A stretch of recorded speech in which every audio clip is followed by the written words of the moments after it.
solo 6.000 años. Pero la ciencia va logrando mayor influencia. ¿Cómo pudo formarse la Tierra y proliferar la vida en solo 6.000 años? En cuanto al origen de los terremotos y volcanes, quizás se encuentren bajo nuestros pies, pero es poco probable que se trate del infierno. A medida que avanza el siglo XX, los científicos van teniendo idea de lo que es falso, pero tienen pocas pruebas de lo que es verdad.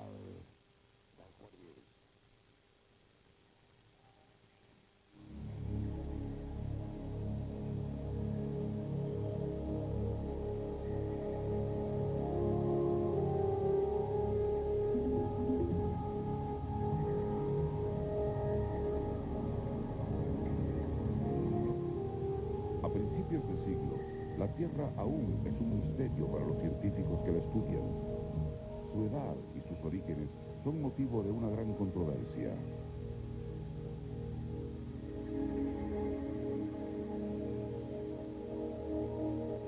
La mayoría de los científicos de la época creen que la Tierra se formó de una materia desprendida del Sol.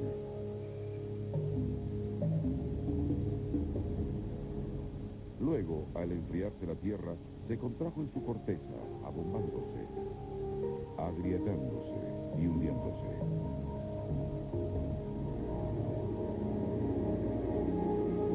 Los geólogos opinan que las partes más altas se convirtieron en los continentes y las partes más bajas se llenaron de agua, convirtiéndose en océanos.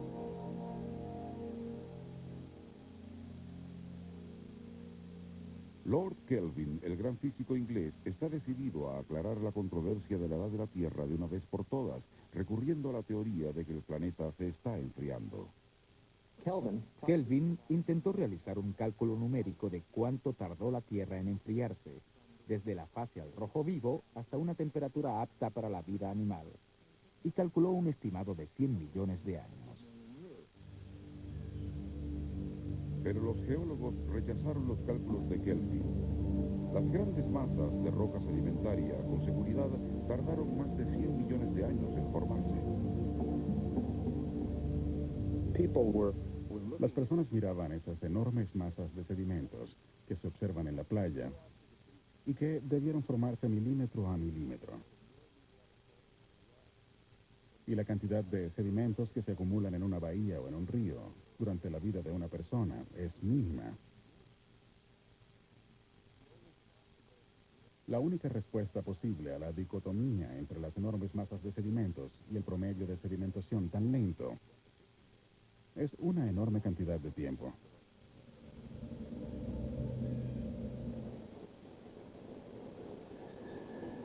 En 1902, en la ciudad de Chicago, cada vez más confiada, un geólogo norteamericano prepara el contraataque. T.C. Chamberlain, de la Universidad de Chicago, científico de gran prestigio y autoridad, rechaza la suposición esencial de Kelvin sobre que la Tierra estaba caliente cuando se formó. Desarrolló la llamada hipótesis planetesimal, que afirma que la Tierra se formó con fragmentos de polvo, rocas y pequeños restos del sistema solar. En sus primeros tiempos, los cuales se unieron, cayeron bajo la atracción de la gravedad para formar la Tierra sólida y fría.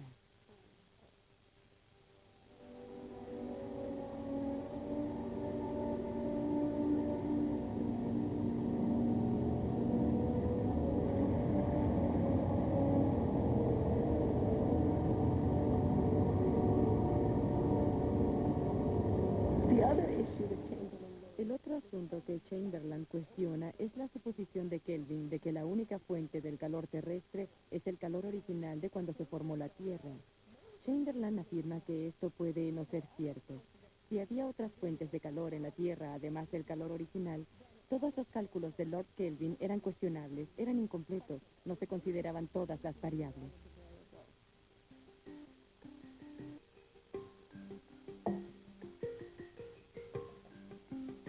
Luego, se descubre otra fuente de calor, lo cual constituye otro gran descubrimiento de la ciencia, la radioactividad.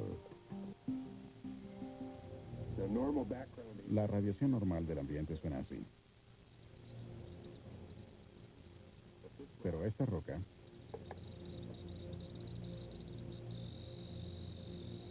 mucho más interesante. Y esta roca se convierte en el reloj que nos permite saber la edad de la Tierra. La roca contiene uranio, un elemento que pierde partículas subatómicas con el tiempo. Esta pérdida va convirtiendo al uranio en otros elementos con menos partículas. Este proceso se llama deterioro radioactivo. El uranio, después de muchos años, se convierte en plomo. Pero se va transformando muy poco a poco y puede medirse la velocidad con la que se convierte en plomo. Cuando se mide esta velocidad, que se puede calcular físicamente, observando cómo sucede el proceso en un tiempo dado, se puede tomar una muestra de roca, romperla, medir las cantidades relativas de plomo y de uranio que contiene y determinar cuánto tiempo pasó desde que se enfrió la roca. Este fue un descubrimiento fenomenal. Y durante los primeros intentos más sencillos, se descubrió que la Tierra debía ser mucho más antigua que lo que se había calculado en los estimados anteriores, y que su edad era de unos 2.500 millones de años.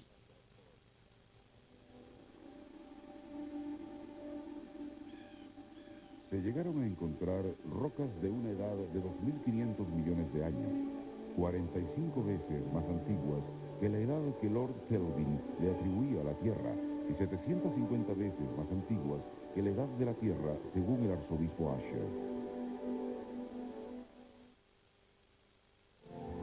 Ya regresamos con el siglo de los descubrimientos. En el Berlín de principios de siglo, los misterios de la Tierra intrigan a otro científico.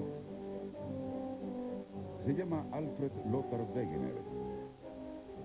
Era hijo de un estricto pastor protestante, pero dejó la tradición familiar para convertirse en profesor de meteorología.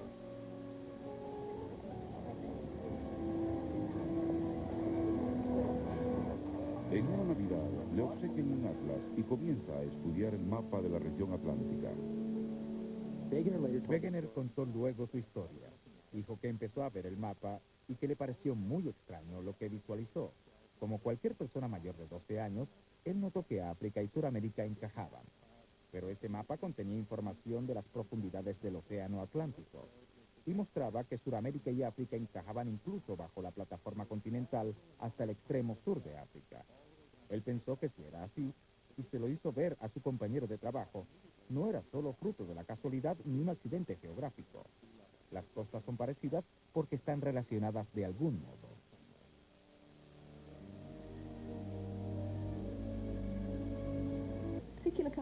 También existen fósiles específicos que solo se hallaban en ciertas partes del mundo y es muy difícil explicar cómo llegaron a donde estaban. Este se encontró en Brasil. Tiene un cráneo largo para comer peces, un cuerpo alargado y patas con membranas para nadar. Pero el único otro lugar del mundo donde se encontraron estos fósiles fue en Sudáfrica. Aquí vemos un ejemplar perteneciente a la misma especie del que se encontró en Sudáfrica Occidental. El mismo cráneo alargado, manos ensanchadas y costillas grandes y gruesas. ¿Cómo es posible si esas dos zonas están a 8.000 kilómetros de distancia con el océano Atlántico entre ellas? ¿Cómo se explica que estén en esos dos lugares?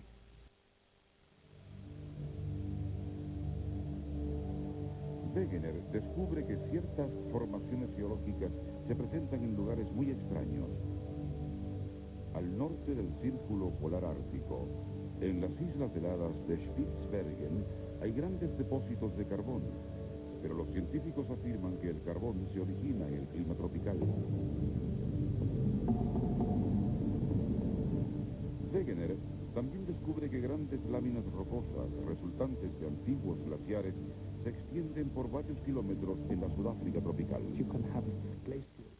Se pueden presentar glaciares en las zonas tropicales si existen montañas de tipo alpino, pero no grandes extensiones planas de hielo. Eso no es lo que indican las pruebas. Y Wegener afirmó que esos continentes no debieron estar ahí cuando sucedieron las glaciaciones. Están más al norte o más al sur.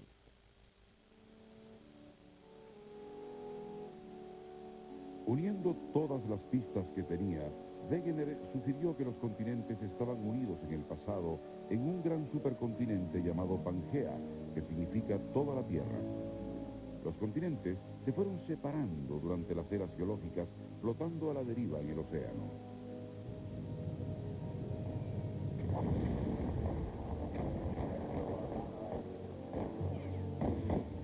La guerra estalló en Europa antes de que Wegener publicara sus trabajos. Como oficial de reserva del ejército alemán, fue llamado a servir en el frente occidental.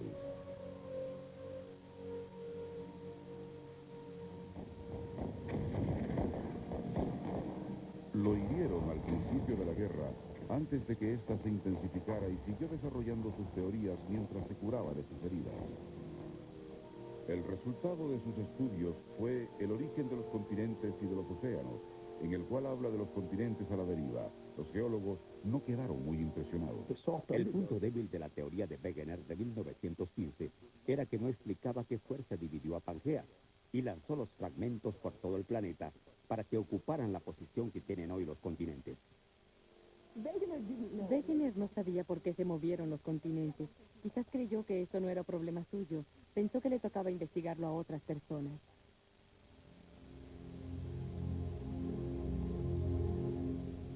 Alfred Wegener murió a los 50 años.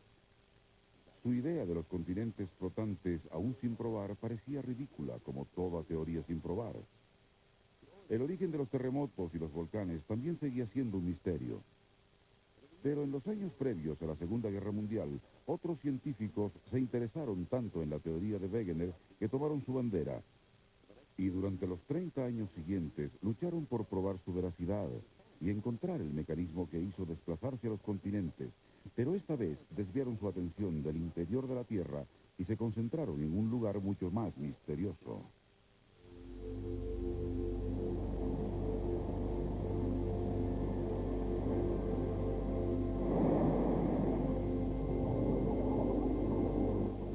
Este es el lugar donde los científicos buscaron la respuesta final, en las profundidades del fondo oceánico, tan extraño como otro planeta.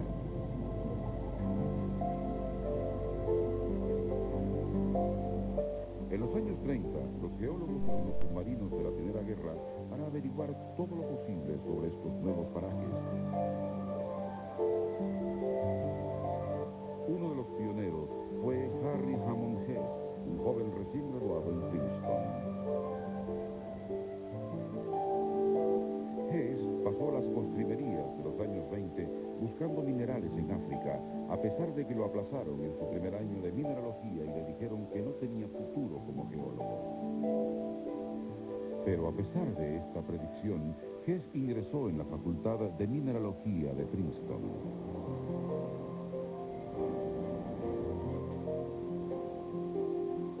En 1932, Harry Hess se unió a un famoso geofísico holandés, Felix Benning-Maines, para explorar el Mar Caribe. Benning-Maines pidió prestado a la Marina de Estados Unidos de América un viejo submarino de la Primera Guerra Mundial para realizar su propósito. Esos submarinos no eran muy modernos, eran pequeños, angostos, poco competentes y peligrosos. Algo funcionó mal y el submarino descendió mucho más de su capacidad máxima. Gracias a una acción drástica del capitán, los tripulantes salvaron la vida.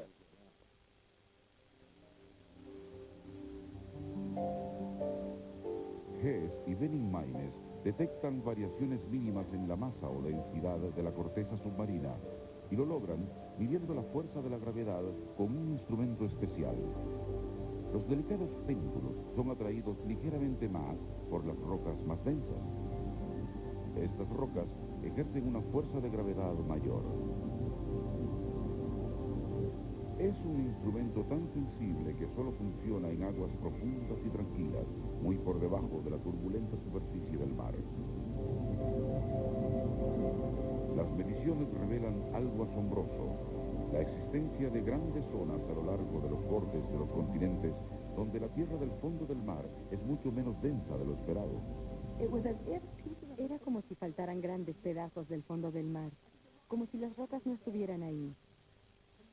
Esto significaba que existían fuerzas que alteraban activamente la corteza, y si era así, quizás esas fuerzas también desplazaban la corteza. Harry Hess se encuentra en Princeton en diciembre de 1941 cuando los japoneses atacan Pearl Harbor. Como oficial de reserva de la Marina, viaja a Nueva York al día siguiente para presentarse a cumplir con su deber.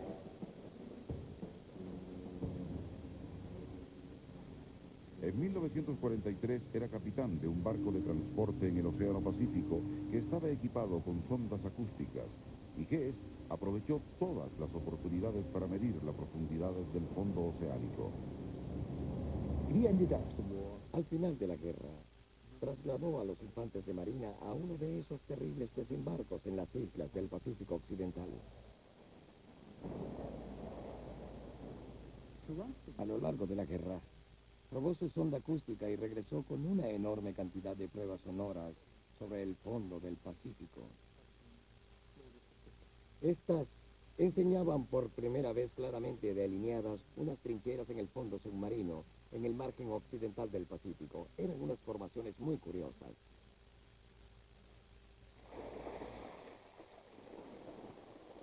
Posteriormente, a principios de los años 60, surgió otra pieza del rompecabezas. Se tomaron muestras del fondo del océano en el centro del Atlántico. Al analizarse las rocas, se reveló que la corteza terrestre provenía de eras geológicas más antiguas a ambos lados de una cordillera submarina llamada la Cordillera Centroatlántica. La cordillera centroatlántica se conoce desde hace mucho tiempo. Causó muchos problemas en el siglo XIX cuando tendían el cable telegráfico a través del Atlántico y hallaron esta cordillera submarina, así que ya se conocía. Los investigadores descubrieron que la cordillera centroatlántica era una formación más reciente que el suelo del océano que la rodeaba y que además estaba formada por materia volcánica. La cordillera centroatlántica parecía ser un montón de lava fría ubicada sobre una fisura o grieta de la corteza terrestre por la que emerge constantemente la materia hirviente del interior de la Tierra.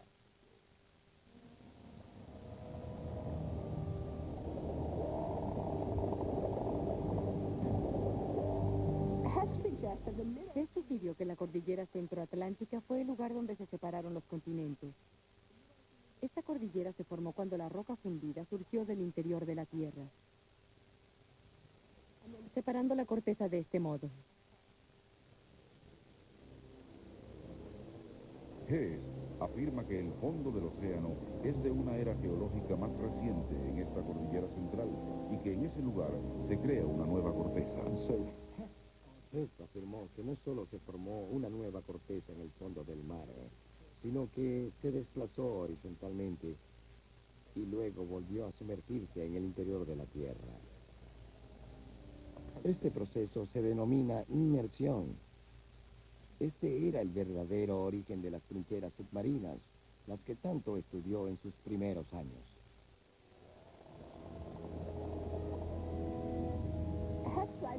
Hess presentó su teoría en un artículo. El trabajo se llamó Ensayo sobre Geopoesía, porque él sabía que Wegener fue muy criticado 30 años antes por una teoría muy similar. Y al llamarlo geopoesía no se compromete mucho, insinúa que no lo tomen muy en serio, pero estaba claro que creía en la veracidad de su teoría. La teoría de Hess sugiere que la plataforma submarina se mueve debido a corrientes que circulan en el interior de la Tierra.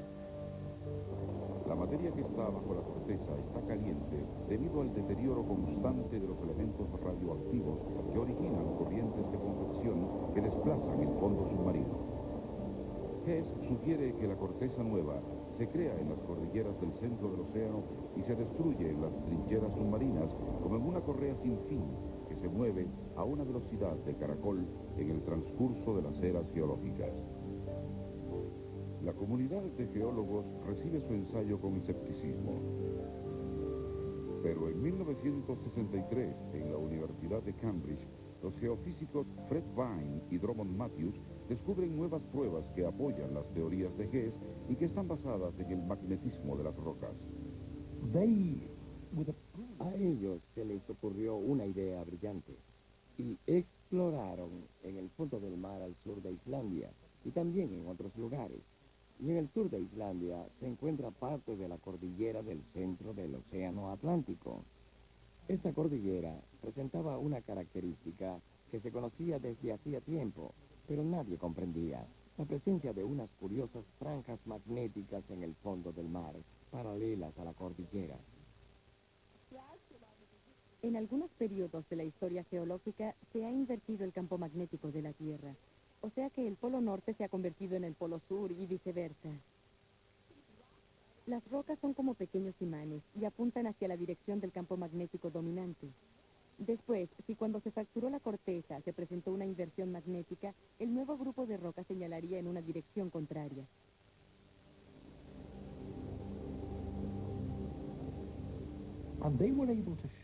Ellos demostraron que el ancho de esas tiras o bandas magnéticas era proporcional a la duración conocida de esas eras de polaridad normal e invertida de la historia geológica. Es más, esas franjas solían ser simétricas a ambos lados de la cordillera oceánica, tal como sugería la teoría de G sobre la formación del fondo oceánico.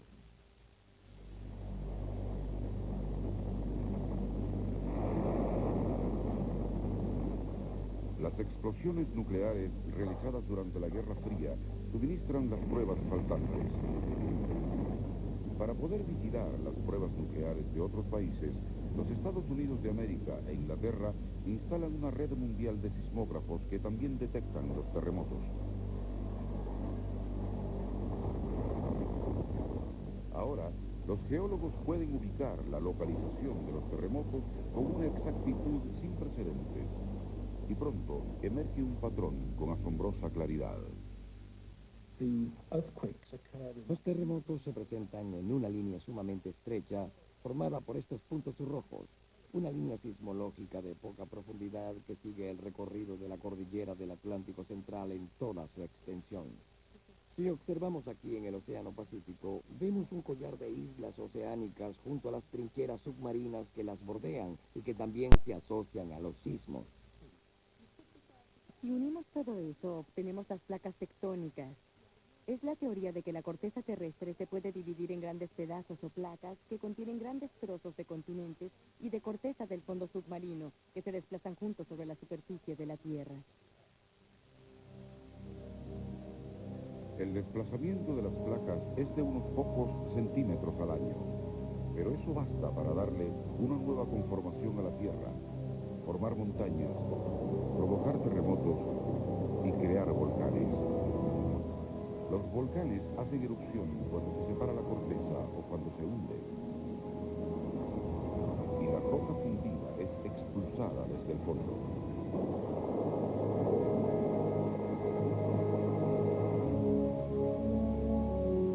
Las cadenas montañosas como el Himalaya se formaron cuando las placas continentales chocaron, empujando hacia arriba y plegando la Tierra durante millones de años.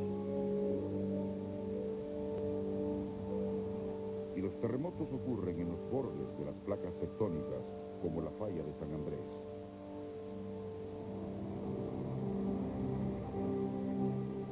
En 1906, la Tierra se fracturó repentinamente a lo largo de la falla, liberando una presión acumulada a lo largo de muchos años, ocasionada por el movimiento lento y constante de las placas tectónicas.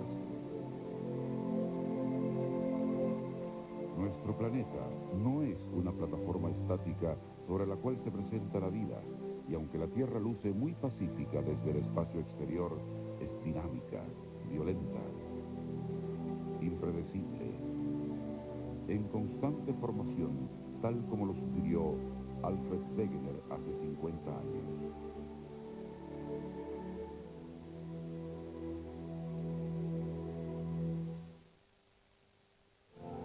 Ya regresamos con el siglo de los descubrimientos.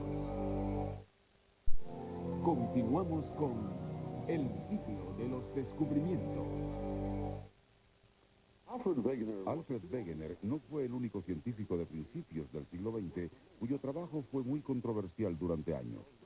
La teoría evolucionista de Charles Darwin aún se debatía ardientemente décadas después de su muerte en 1882.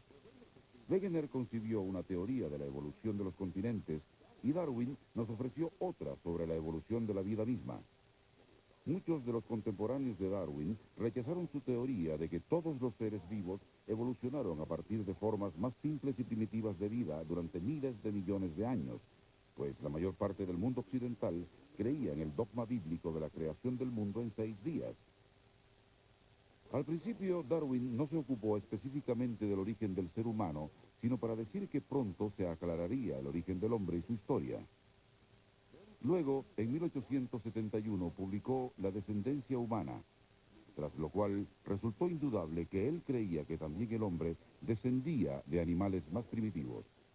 Darwin esperaba que se rechazara su libro, pero no sospechaba la profundidad de los prejuicios de los científicos aún después de su muerte. Estos prejuicios moldearon el estudio del origen del ser humano en gran parte del siglo XX.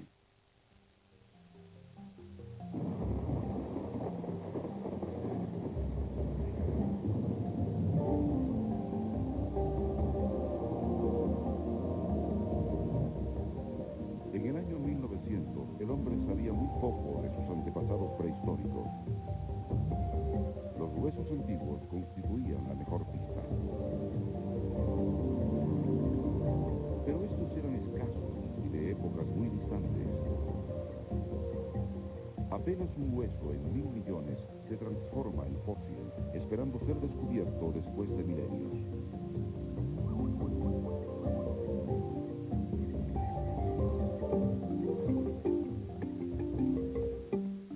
Los fósiles que descubrieron los científicos de finales del siglo pasado se encontraron todos en Europa y en Asia.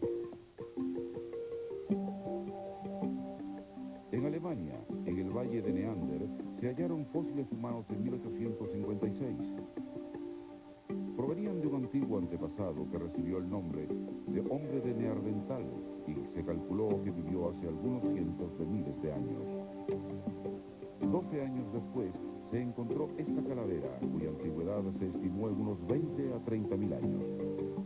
Recibió el nombre de la cueva francesa donde se descubrió, Cro-Magnon.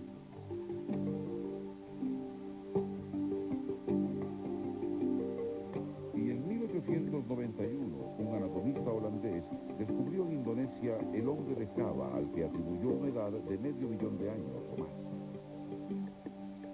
Pero ¿fue alguno de estos fósiles el antepasado humanoide que evolucionó desde los simios y siguió la senda hacia el hombre moderno? En 1909, unos científicos aficionados creyeron haber encontrado la respuesta. En Sussex, Inglaterra, cerca de Piltdown Common, en un foso de grava junto a un camino rural, el pico de un trabajador tropezó con lo que parecía ser la corteza de un coco. El abogado y geólogo aficionado Charles Dawson examinó los fragmentos y decidió que eran pedazos de un cráneo humano. En el verano de 1912, Dawson y su pequeño equipo pasaron varios fines de semana buscando más fósiles.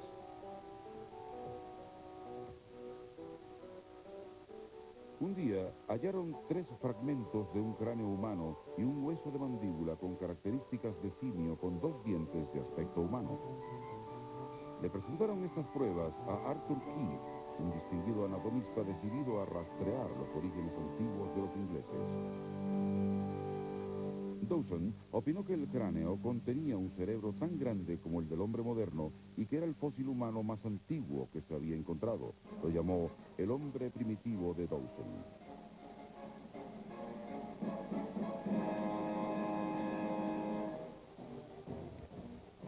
Sussex celebró a su hijo nativo. Fue un éxito instantáneo. Estaba en onda con todas las teorías sobre cómo evolucionamos en seres humanos, y fue adoptado de inmediato por la comunidad de los antropólogos ingleses. Esas personas creían que el cerebro, por ser tan importante en la sobrevivencia y la adaptación de los seres humanos a la vida, debió aumentar de tamaño en las primeras etapas de la evolución, mientras que los dientes y la postura cambiaron después. El descubrimiento de Piltdown era muy eurocéntrico. No solo era el primer inglés, sino que era más antiguo que todo lo que se había hallado en Europa. No solo tenía un cerebro predominante, sino que los ingleses predominaban. La corona hace caballero a Arthur Keith y a otros 2 hombres por su trabajo en Piltdown. Inglaterra se siente orgullosa de ser la cuna del hombre moderno.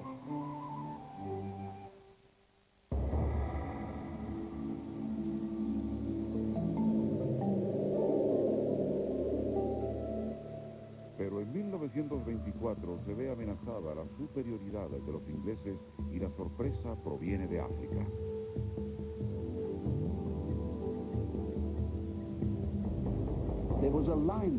Existía una cantera de piedra caliza, llamada la mina de Buxton, a unos 130 kilómetros al norte de Kimberley, donde se extraían los diamantes. Y existía una piedra caliza contaminada con una tonalidad rosada, no blanco puro. Y en esa caliza color rosa se encontraban muchos huesos.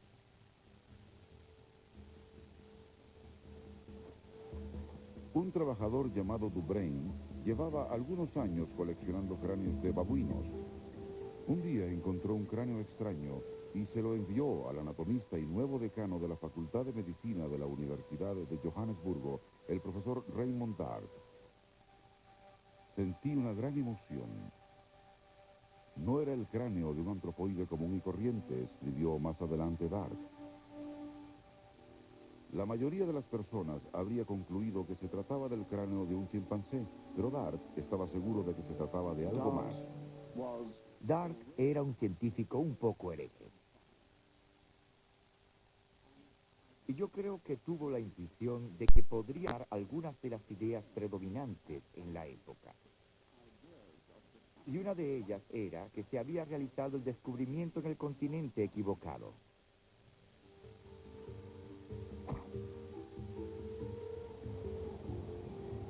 Entonces se creía que todos los hechos importantes de la historia de la humanidad debían haber sucedido en Europa. Los hombres blancos y europeos creían que la humanidad evolucionó en Europa. ¿Cómo pudimos surgir de África? Miren qué continente tan primitivo.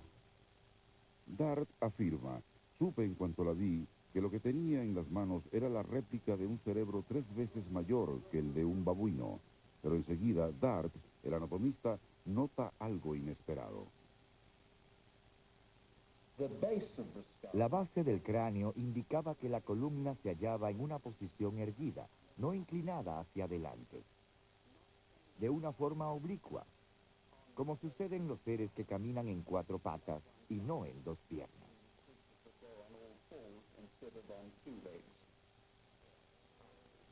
Tenía esa característica única e importante.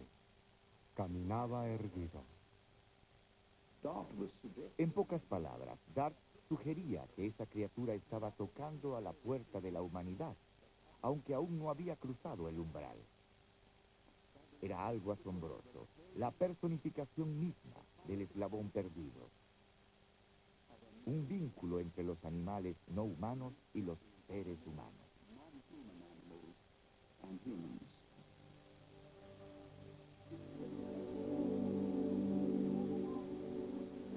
Creo que en el fondo de su mente se alojaba esa afirmación hecha por Charles Darwin a finales del siglo XIX, cuando predijo que África sería la cuna de la humanidad.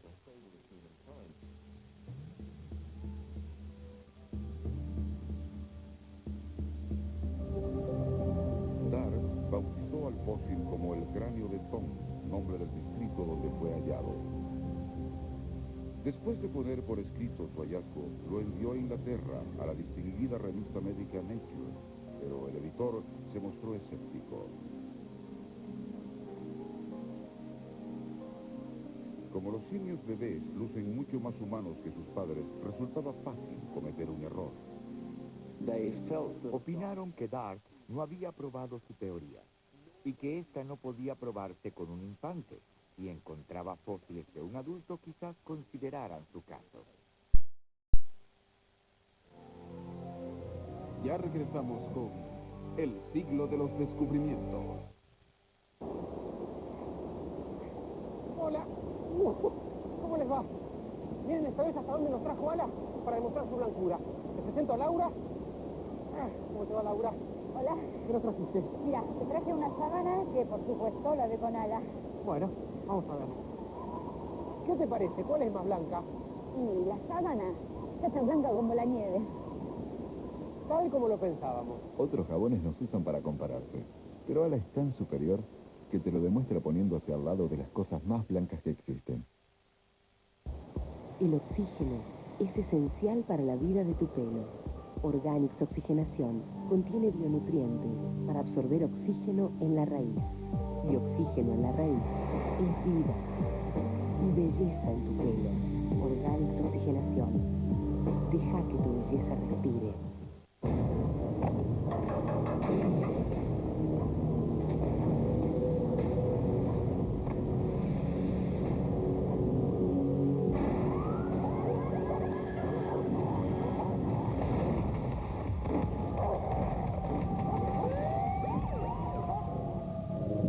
Aún en los momentos más difíciles, Rexona te mantiene seca.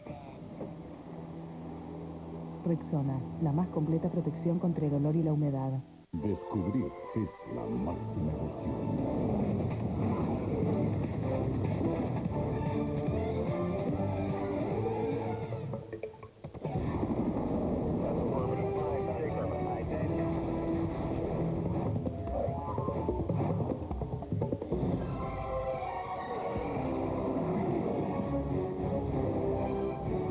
Discovery Channel.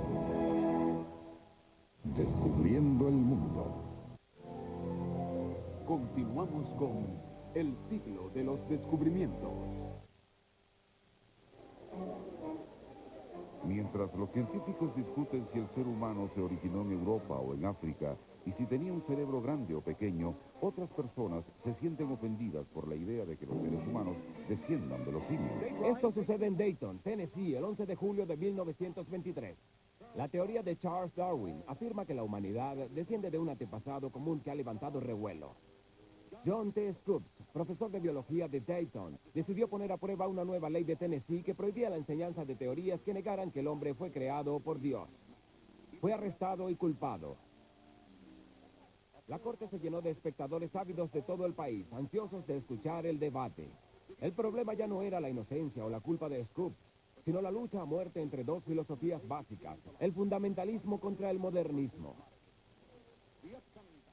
Scopes es declarado culpable y pierde su trabajo, pero nadie cree que el debate público termine ahí.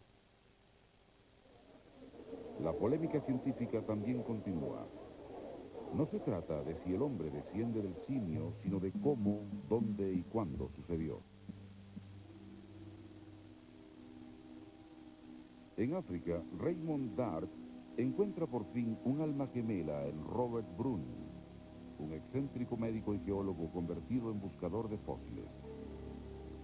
Cuando Brun visita por primera vez a Dart, se arrodilla ante el cráneo de Tom para rendirle homenaje. Brun es muy reconocido por su trabajo de clasificación de los mamíferos de Sudáfrica y le gusta desafiar a la autoridad. Ya ha empeñado su reputación por vender fósiles en el exterior.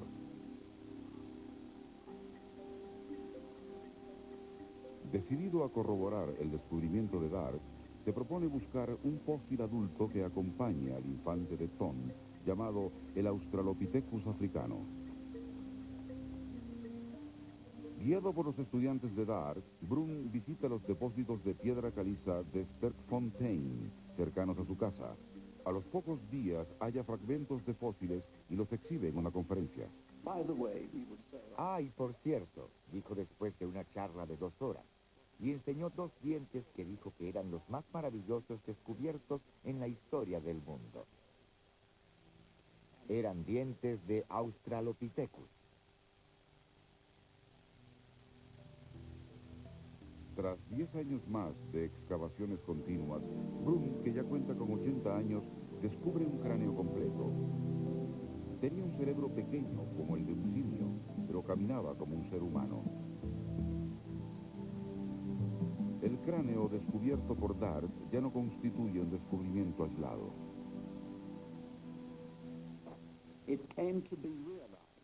Se dieron cuenta de que no se trataba de un cráneo aislado, sino de toda una comunidad, de una población.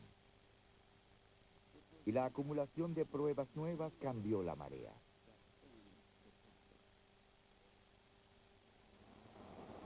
Posteriormente, en noviembre de 1953, en Londres, se descubrió uno de los mayores engaños científicos del siglo XX. El cráneo de Piltdown se guardaba con mayor celo que las joyas de la corona. El ejemplar no se pudo estudiar a fondo, hasta a principios de los años 50, cuando lo exhibieron. Un sujeto llamado Weiner tuvo la oportunidad de observarlo y pensó que algo estaba mal, que las partes de ese ejemplar no encajaban. Kenneth Oakley, curador del Museo Británico, usando el método del flúor para medir el tiempo, descubrió que el cráneo era 10.000 años más antiguo que la mandíbula. Se publicó un informe devastador que demostraba que, en efecto, se trataba de la mandíbula inferior de un orangután, que había sido arreglada para que pareciera la mandíbula de un homínido.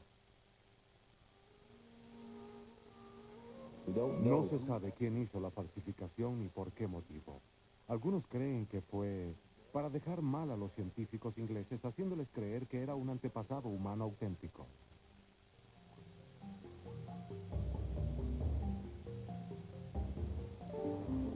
Al desacreditarse el fósil de Piltdown, se consideró que el infante de Ton era nuestro verdadero antepasado.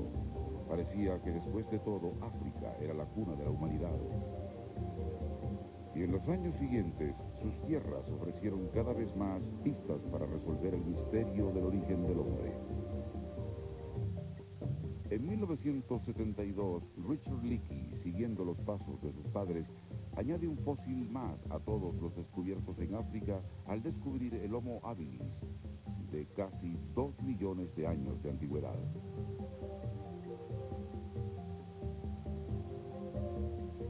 Luego, en 1974, un equipo de investigadores dirigidos por Don Johansen se dirige al este del África. Fui en una expedición al Triángulo de Afar y ese año acababa de recibir mi doctorado en la Universidad de Chicago. Mi gran ilusión era hacer un descubrimiento importante que nos ayudara a completar el cuadro de nuestros orígenes primigenios. Yo salí un día a supervisar y al mirar tras mi hombro divisé el fósil de un codo y de inmediato reconocí que era de origen humano. No era de un babuino, un antílope, ni de ningún animal. Tenía que ser humano. Me arrodillé a recogerlo y entonces noté que había otros fragmentos. Por ejemplo, este es el hueso de una pierna. Las partes negras están reconstruidas, pero se observa la mayor parte del fémur.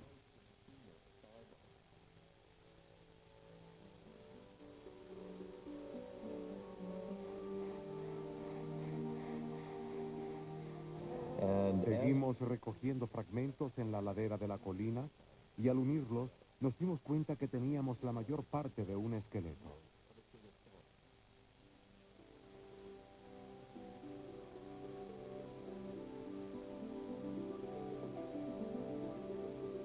Hicimos otros descubrimientos asombrosos. Por ejemplo, la longitud de la pierna sugería que tenía menos de 1,10 m. Una estatura mucho menor a la que tenemos hoy. Nos preguntamos si se trataría de un niño, como el fósil de Tong, descubierto por Dart. Pero al ver los dientes, se observan los molares permanentes del adulto. Así que era un ejemplar adulto, y debido a su pequeño tamaño, supimos que era una hembra. La llamaron Lucy por la canción de los Beatles que escucharon la noche del hallazgo. Durante su vida tenía la estatura de un chimpancé y al igual que los fósiles descubiertos por Brun y por Dart, caminaba erecta y tenía un cerebro pequeño. Creemos que el cráneo de Lucy lucía de este modo, con una frente huidiza y una cara grande. y con su capacidad craneana no mayor que la de un chimpancé, no se trataba de un simio muy inteligente. En 1974, Lucy es el fósil homínido más completo que se ha descubierto. Tiene más de 3 millones de años de antigüedad.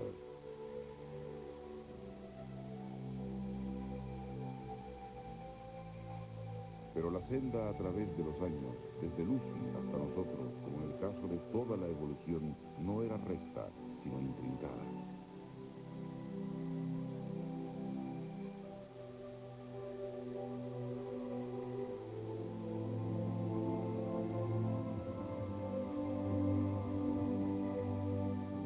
Si miramos hacia atrás y exploramos, descubriendo los fragmentos de nuestros antepasados, observamos que no existe una línea recta. Desde la criatura de Thorne, descubierta por Dark, o desde Lucy, que vaya directo a nosotros. Hubo varios comienzos en falso. Existieron ramificaciones y especies que se extinguieron.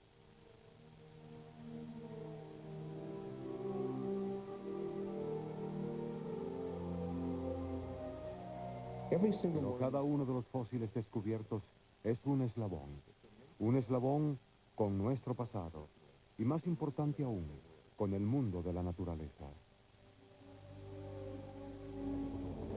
Y esto es un tremendo golpe para las personas que creen que son la cumbre de la evolución, la especie escogida.